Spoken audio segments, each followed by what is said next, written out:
Abantu okwegugunga okuba n'okutagambibwa okuzza omusango okusawa emmere y'abantu okkoona ennyumba z'abannaabwe n'engeri endala ez'enjawulo bimu ku bikolwa eby'okutwalira amateeka mu ngalo nga basalira abalala omusango ku ebyo bye bateebereza okuba nga bakoze awatali kuwulirizibwa oba okuvunaanibwa. Embeera eno ekontana ne ssemateeka w'eggwanga akawaayiro ak'enkaaga akannyonnyola ng'omuntu yenna bw'atalina musango okutuusa nga gumusse mu vvi nga bayita mu nnambika y'amateeka. Newankubadde guli gutyo buli lukya bannayuganda beenyigira mu bikolwa eby'okutwalira amateeka mu ngalo kiyite mob justice. Okusinziira ku Immaculate Kamaliza okuva mu Solace Advocates ne Alan Mulindwa owa Mulindwa and Company Advocates bagamba nti ekikolwa kino tekikoma kulumya muntu wabula n'okutyoboola ekitiibwa kye. Nga constitution weegamba nti buli muntu alina eddembe lye.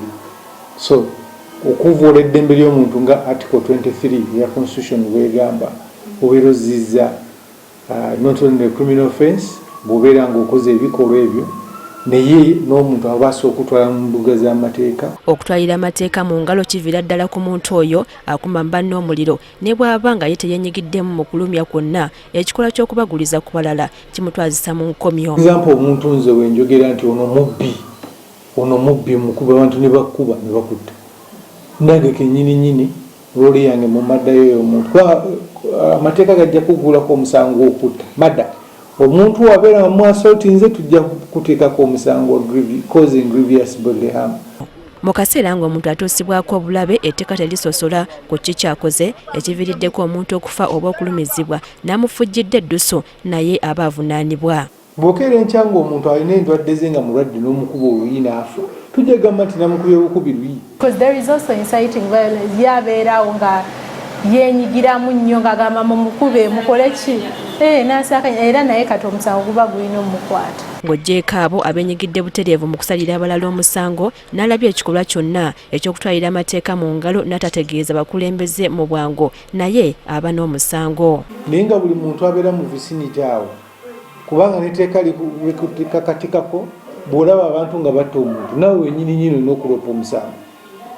Okoze ekyokubeera ng'oyimiriza omusango olina ddute. Okutwalira amateeka mu ngalo kitwalira munnaabo abasawo emmere y'abalala okwoona ennyumba oba okwambula omuntu ng'aliko kyavunaanibwa. As long as abantu bazze oli ne bajja ne batandika ossaawo ebintu oli mulogo otegeera mukijjeewa ogamba omuntu mulogo mumutwale ku poliisi. Ebiseera ebisinga bassentebe b'ebyalo kizibu akasambattuko k'obumenyi bw'amateeka okubaawo n'atalabikako. Kyokka singa naye yeesuulirayo ogwa naggamba n'ataloopa mbeera eno naye amateeka gayinza okumukwata. Kituuka ng'ate yagamba abantu mujje tutono mamu twakowa ababbi oba n'atafa era kiba kimukakatako okufaayo okulaba mbu bano bakutta omuntu bagenda mutaga abaziize obutamukuba n'agamba tumutwale ku poliisi kuba he has that role as a leader.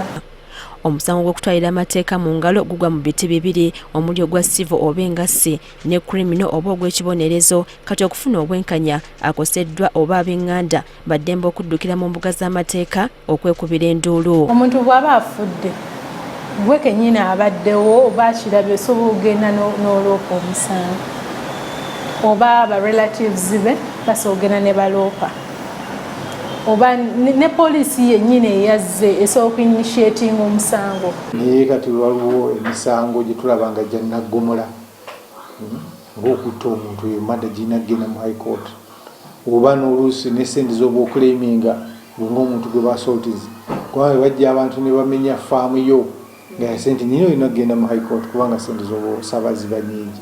So ssente z'oba oyagala bakwirire biseera ebisinga bijja okusinziira kooti gy'onoba ogenzeewo. Kyokka bannamateeka bawabula nti okusinga okugwa mu bizibu nga bino kya buvunaanyizibwa okuloopa omuntu mu b'obuyinza okusinga okumwebonerereza. Priska Namulema agafeeyo ku Spark TV.